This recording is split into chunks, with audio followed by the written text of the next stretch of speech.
All right, we're live. You got Joe Rosen, you got Lissette Hurtado, and we are here today to talk about sellers leaving money on the table, right? Not a good thing, but in this market, it's hot. There's plenty of money to be made if you're a seller. Honestly, if you've lived there for a year, we just sold one the other day. We sold it back in January, and it was close to $600,000. That guy's got it on the market soon at 720. That's crazy, right? So there's plenty of money to be made. But what that's causing is sellers to think they can do anything they want. Now, you can do anything you want, and you probably will sell it. But what I think a lot of these people are missing is that it's costing them thousands of dollars to make that choice, right? So you've got a decision made between convenience and comfort and money.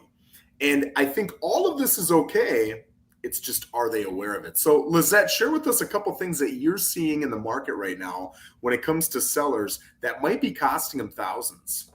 I think the biggest takeaway is also those photos. That's the first thing that people are seeing when they're looking on the market. They're looking at the MLS listings that us agents are sending them. And if those photos are not sharp, or if they're showing a property where there's cluttered counters, cluttered couches and furniture, and the blinds aren't open, that's not grasping people's attention. That property is not going to be seen the same way another property that is more organized, cleaner, has nice listing photos, and that may cost you buyers, which is going to cost you money. Now, I would guess, depending upon the price point, it's going to cost you $5,000, $10,000, $15,000 in lost price if you've got photos with the lights off, the angles are off, it's not sharp. I mean, some of these photos, you look at them and you're like, wow, that's a good looking home. Other photos, it is a good looking home. I've been there, I've seen it, but in the photos, you're like, man, this is average at best, right? So it costs you thousands. Let me ask you, Lissette, you've got a photographer. What does it cost for you to get 20, 30, 40 photos up on the MLS? What's that professional photographer run you? A few $100s, let's say $300 or $400, and that's including the drone pictures, right? Yeah. So it's really crazy to put your home on the market and try to save a few $100 when it's going to cost you thousands, right? So I think that is great. One of the things that I'm seeing too is coming soon. We're seeing it a lot, and I think it could be a mixture of things, right? My best guess is that they're thinking, let's get it out there. We want to market it. We want to make sure people are seeing it. Let's put it as coming soon, and we'll draw the attention of a lot of buyers. That way, when it finally is on, boom, we've got more showings than most. What I'm seeing with my buyers is, even if they're incredibly motivated to buy, people these days are just lazy, right? They're used to convenience. It's just the way they are. They want it their way, and they want it now. So what happens is you get a home that pops up. They send me a message and say, Joe, I love this house. Let's go see it. And I say, it's not going to be ready for about 6 days. Oh, okay. And then they either buy something in the next 6 days, right? Or let's say they don't buy anything for 14, 20, 30, whatever it is days. They've forgotten about that house. They've completely forgotten about it. And they've moved on to the next one, because the way searches are set up, when it hits your criteria, when it checks all the boxes you've got clicked, whether you're on Zillow, Trulia, Redfin, Realtor, you're on my website, Coldwell Bankers, I don't care what it is. When you check all that criteria and something hits all that criteria, it gets sent to you. When it pops on from coming soon to on the market, not all of those searches, in fact, most are not set up to resend you that info. So now you're losing out on that opportunity to put it on as a coming soon. Are you seeing any of that? I couldn't agree more. I have many times that I have buyers that we see a property. They don't realize it's a coming soon. They send it to me. I do a little bit of homework, and I'm telling them it's coming soon. It's going to be on the weekend. We're at Monday. From Monday to Friday, 4 or 5 of the properties may have been popped up already that are ready to go, ready reviewed, and accepting offers. My buyer already forgot about that property. Yeah. They don't want to wait, and they're not going to take the time to risk on losing out on a property they're seeing now on a property that they're going to see on the weekend. So for me in particular, I'm not too much of a big fan of the coming soon. I like it. If it's ready, let's list it. Let's get it going and get it rolling. Now, here's another thing I see. They'll put it on, and it'll say the only showings are going to be at Saturday's open house from 1 to 4. That's it. And I've had sellers do that with me. I've got the listing, right? And I will always say to them, guys, here's the deal. I'll ask them, but it's always the same answer. I want to do it because I don't want 100 people through my house. I don't want 7 days of showing after showing after showing, and I got to keep my house clean, and I got to take care of my kids and my dogs. I don't want it. I want the convenience of one open house. It's a seller's market, Joe. Let's do it. 100% true. It is a seller's market. If you have an open house and it's marketed correctly, you're going to get people through. You're almost assuredly going to get an offer, maybe multiple offers. But here's the thing. I've had a lot of clients that'll see that and they're like, I'm not available 1 to 4. And that's it. They just go on to the next one. So I think a lot of people's judgment is clouded. This is my guess. Seller's judgment is clouded because they think it's a seller's market, so I can get this done with one open house. 100% true. So when they get the offer, they think, I did it. What I'm thinking as a realtor is you did do it, but you did it with 3 offers. Had you opened it up to everybody for 3-4 days and they could have shown it throughout, would it have been inconvenient? Absolutely. But you might have made $5, $10, $15, $20,000 more because I got more offers competing against each other. We missed out on that. I'm not saying it's a bad decision. I'm saying that you've got to be aware of it. I think it's important for us as professionals to coach these people through, to give them our experiences with it and say, is it worth it? What do you think of that? I think the power is in the numbers. And if you have the opportunity to market your property and get a good number of buyers in there, you're going to more likely get top dollar for your property. So if you have it available at least through Friday, through Sunday, through Monday, you're giving now those buyers 4 days. You have a bigger pool of buyers going through your properties. And also keep in mind, we have a lot of buyers from out of state, from out of town. They necessarily may not be here on Saturday, but they were here on Friday. Or maybe they arrive on Sunday. Now you're shutting the door on all those people. If you are available, make your property available as much as possible. Do so. It's going to pay more in the end. Yeah, and again, it's so easy to justify our emotions, right? We want the convenience, we want the comfort, the ease of just one open house. But what ends up happening is when you get that offer, you justify everything you did with, I got an offer. But you forget that you might have left thousands on the table doing it. Right. Yeah. So I think that's absolutely right. Another thing I would submit is there are, and some of them, because I think it's poor habits, some of them are just overwhelmed. There are a lot of listing agents out there right now with this market that just don't have the systems or the communication or the setup or the experience or whatever it is to handle a lot of this. So what I'm seeing as a buyer's agent when I'm coming in is it'll say in the broker remarks, do not call me, do not text me. If you have an offer, send it to this email. That's it. I don't have the opportunity necessarily to confirm that they received the offer. I can't ask what the ideal closing date is. I can't ask what terms the seller would prefer so I can get them the best offer. And it's not like price. Obviously, with price, it's easy. The higher the price, the better the offer. That's pretty simple. But with closing date, a lot of times 30 days is preferred. Sometimes 90 days is preferred. And if you aren't able to have that conversation and it's not dictated in the remarks, that can be a big deal.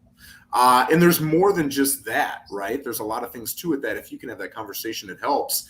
And right now it's challenging to get a lot of these listing agents on the phone. So I always think, okay, if you're going to bring up a solution, you got to bring up if you're going to bring up a problem, you got to bring up a solution, right? So that's a problem. What's the solution? The solution will be, hey, Joe Rosen, you want to list my house? Show me your last 3 listings, but I want to see the broker's remarks. What are you saying to agents? And then you can see exactly what I said on my past listings, some listings I've got up right now. And you can see, you can guess, you don't know, but you can guess what it's going to be like. I always tell people too, communication's huge. It's one of the things we really push. I'm up at 5:30 every morning. I go to bed at 10:30 every night. You've got me that entire 17 hours with the exception of family time from 6 to 7, right? That's 16 hours a day. Test me. Give me a call. Send me a text. I will instantly pick up or get back to you immediately. Some agents aren't going to do that. So I would challenge you too. I know it's a little bit of effort, but it's worth thousands. Call them 2 or 3 times before you agree to list with them and see how quickly they get back to you. Lissette, what are you seeing when it comes to communication that's either helpful or not helpful as a buyer's agent, maybe affecting those prices? As a buyer's agent and as a listing agent, I always provide my sellers with the MLS sheet that we see. I send them the professional one, not the one that just the buyer sees, so they can see the broker remarks. They see everything that I put there. If they have any issues, they want me to adjust or change anything, we have that communication, and I go right back on and I make whatever changes they feel are necessary. As a buyer's agent, reach out and call. Many times I've been in a situation where there's multiple offers, and making that phone call to the listing agent and finding out, what does the seller need? Well, the seller needs this specific closing date. Yeah. And if my buyer can do that, that just may win over the rest of the offers. Something so small as that, or maybe a 5-day inspection instead of a 7-day. Yes. Yep. So communication both ways, each way is so essential. Yes. Or a lease back. How many people are asking for lease backs in this market, right? Because they want the time to go and look for their next home. They're concerned about that. Man, it's not going to have that in there, but had you picked up the phone, I could have positioned your seller better, because maybe my buyer doesn't care at all and they have no problem with a lease back. So a lot of things we can do if you've got the communication. It is challenging as a seller to know who's going to communicate well or who's not. But again, I would say ask to see their past 3 listing broker remarks and just make a couple calls to them, see what they do. And that leads me in with the lease back, challenging terms. I'm getting a lot of, I'm teasing a little bit here because sometimes it's justified, sometimes it makes sense. Sometimes I think this is true. We're getting a lot of greedy sellers, right? It's a seller's market. I want what I want. I'm not selling unless, and that's completely fine. But some of the terms that they're asking for are going to limit that buyer pool. So I might have had 12 offers. I could have, used them against each other, and I could have leveraged up a really nice, not just priced offer, but terms offer. But when we initially tell them in the broker's remarks that we've got this thing and this thing and this thing that we need for terms, you start really whittling down who's interested in the property. And I'll see it all the time. I'm going to give you 3 examples here that we were going to go see the house, but as soon as they heard those terms, the buyer will say, I'm good. Let's go look at something else, right? So you're losing that opportunity. One is that leaseback we just talked about, right? I'm buying Lisette's home, and she says, cool, we're going to close in 30 days, but then I want to lease it from you for 60 days while I go look for that next home. That's going to be okay with some buyers, but it's going to be ugly to others. So because you're whittling down that pool, it's probably going to cost you money. And that's okay, as long as you're okay with it and you understand it, you're aware of it, right? Another one is, and I'm making up a date here, but a 90-day close. Anything that's maybe more than 45 days out is a little abnormal, right? Buyers usually, not always, want to get in now. So if the seller's asking for a 90-day close, that can be challenging. So it's one thing, again, to just maybe be a little bit more flexible if you know it's going to make you some money. And my gosh, if you got 10 grand more, and the extra moving costs and the extra, maybe a rental for a month or whatever, costs you $4,000 or $5,000, that might be worth it, right? If you're focused on the financial part of it. So that's another part of it. And then the last thing is cash only. There's a lot of people right now that are like, I'm not looking at any loans. I want cash and cash only. That's all I'm going to look at. And because of that, again, if you're getting 20, 30% of this market coming in with cash, that means you just got rid of 70, 80% of the market. So it's going to be challenging to leverage those offers against each other and get that really strong offer. Lissette, I'm going to let you end with some golden nuggets here. Give us some good stuff. Well, I think what everyone thinks is trying to get more bang for your buck is always, try to spruce up the property, put some fresh paint on, do the landscaping. Those are all minor things. But also going back to terms, we also have a lot of sellers saying no FHA, no VA.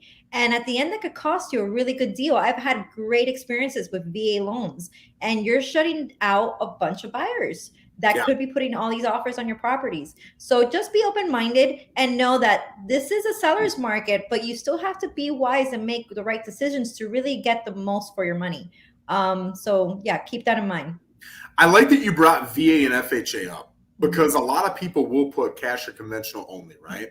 And the way I think about it is, even if you prefer cash or conventional, assuming the property will allow FHA and VA to come in, you might not want to take any of those offers, but my gosh, just getting the offer helps you leverage up the conventional and cash offers. If you don't have them, you don't have anything to leverage against them. Yeah. And now you got to kind of tiptoe around it. Like, you don't want to be too aggressive and lose the offer.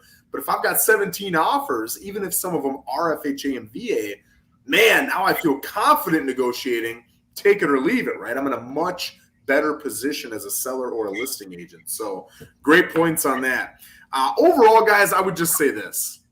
It is a seller's market. You're going to sell, and you're going to sell fast. You're going to sell for a great amount of money.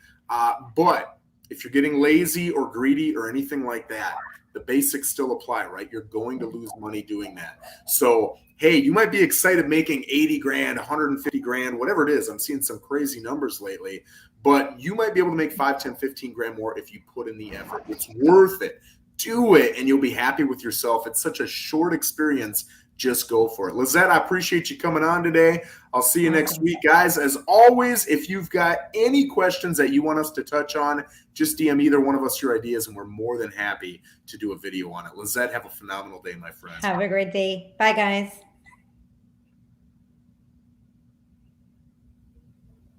I love this part. This is where it gets out.